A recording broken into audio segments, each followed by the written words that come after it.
देखिए ये वॉइस है, वॉइस मीन्स होता है वॉच, ठीक है। Voice can be watch.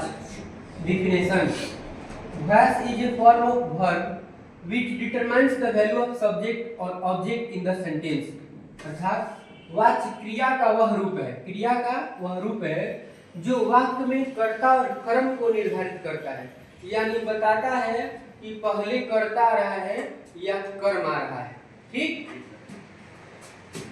There are mainly two types of voice. मुख्य रूप से वॉइस जो है दो प्रकार के होते हैं। कितने प्रकार के? दो प्रकार के।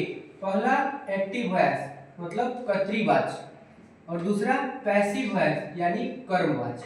तो कर्तृवाच्य यानी कि जिस वाक्य में वर्ब जो है वो कर्ता के अनुसार आता है तो उसको कर्तृवाच्य कहते हैं, और जिस वाक्य में वर्ब कर्म के अनुसार आता है उसे कर्मवाच्य कहते हैं। या ऐसे भी बोल सकते हो कि जब शुरू में कर्ता होता है तो उसको कर्तृवाच्य कहते हैं, या शुरू में कर्म होता है तो उसे कर्मवाच्य कहते हैं, ठीक है। ये हो गया एक्टिव और पैसिव का डिफिनेशन।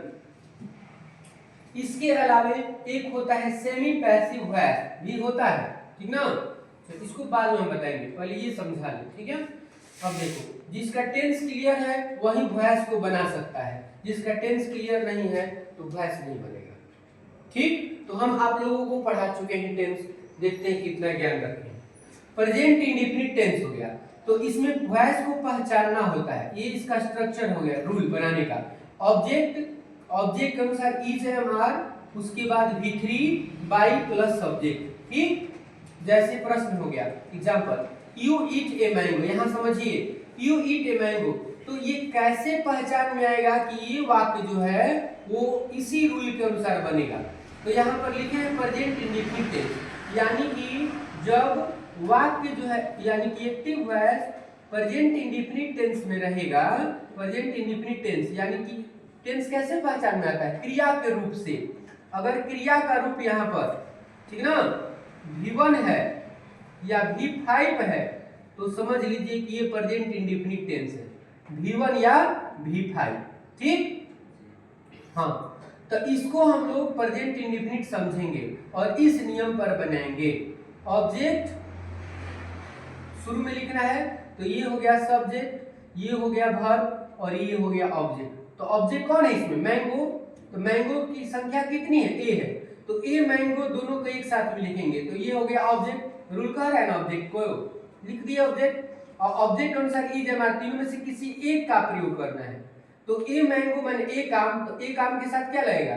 इज। ये भी हो गया, दूगो का काम हो गया।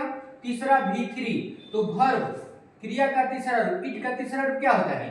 इट। ये भी हो गया। उसके बाद बाई लगा देना है, बाई लगा दीजिए। उसके बाद सब्जेक्ट, तो सब्जेक्ट लिख दीजिए शुरू वाले को उठाकर इधर। अब सब्जेक्ट का तीसरा रूप लिखा जाता है, देखिए यहाँ पर लिखे हैं फॉर्म ऑफ वर्ब। अब यू का तीसरा रूप यू ही होता है, आई का मी होता है, आई माई मी, इसको याद करना पड़ेगा, तब इसको ऑब्जेक्ट के रूप में आप लास्ट में लगाएंगे वॉइस में, और नाम रहेगा तो ज्यों का त्यों लिखना है, ठीक है। तो ये रहा प्रेजेंट इंडेफिनिट टेंस पर का वॉइस बनाने का नियम। तो जब तक टेंस नहीं पहचानेंगे वॉइस बनेगा नहीं, तो टेंस पहचानिए तब वॉइस बनाइए। प्रेजेंट इंडेफिनिट का रूल केवल दे रहे हैं, और इसमें क्रिया से पहचानना है क्रिया कौन सा लगा है, पहला रूप, दूसरा रूप, तीसरा रूप, ठीक है। इसी के अनुसार वॉइस बनेगा, ठीक है।